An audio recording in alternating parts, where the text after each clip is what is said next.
Hola, ¿qué tal? Soy Juan Pablo Rivera Sánchez, estudiante de Derecho de la Universidad Regional Autónoma de los Andes, de sexto semestre. Este video es sobre la materia de obligaciones y contratos. Y les voy a hablar sobre lo siguiente. Vamos a hablar de las obligaciones en general. Y para ello vamos primero a centrarnos en lo que es la definición de obligación.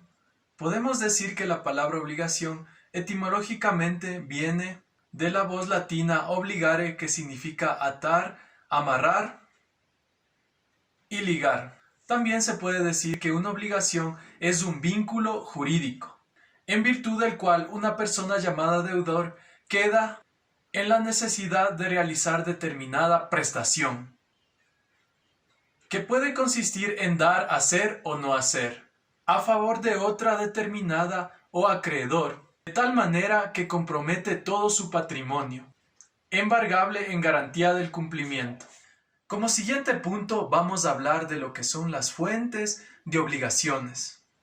Se dice que las obligaciones nacen ya del concurso real de voluntades de dos o más personas, como en los contratos o convenciones, ya de un hecho voluntario de la persona que se obliga, como en la aceptación de una herencia o legado, y en todos los cuasicontratos, ya a consecuencia de un hecho que ha inferido injuria o daño a otra persona, como en los delitos o cuasidelitos ya por disposición de la ley, como entre los padres y los hijos de familia.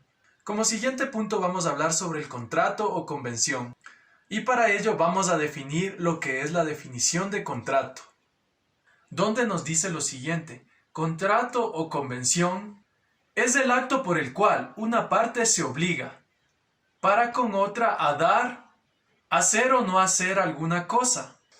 Cada parte puede ser una o muchas personas. Ahora vamos a ver las semejanzas entre contrato y obligación. Podemos decir que las obligaciones y los contratos nacen del concurso real de voluntades, de dos o más personas. También podemos decir que una de las fuentes de obligación son los contratos. Eso sería otra semejanza.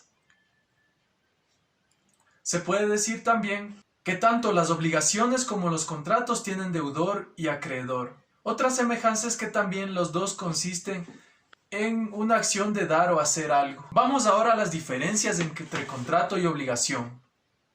Podemos decir que una obligación no necesariamente nace de un contrato, sino puede nacer de otro tipo de negocio jurídico.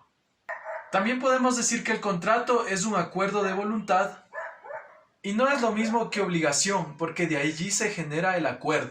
Vamos con los principales contratos en nuestra legislación. Tenemos los siguientes contratos: contratos unilaterales y bilaterales, gratuitos u onerosos, conmutativos y aleatorios, contratos principales y accesorios, reales, solemnes y consensuales. Vamos con los contratos unilaterales y bilaterales. El contrato es unilateral cuando una de las partes se obliga para con otra que no contrae obligación alguna, y el bilateral cuando las partes contratantes se obligan recíprocamente.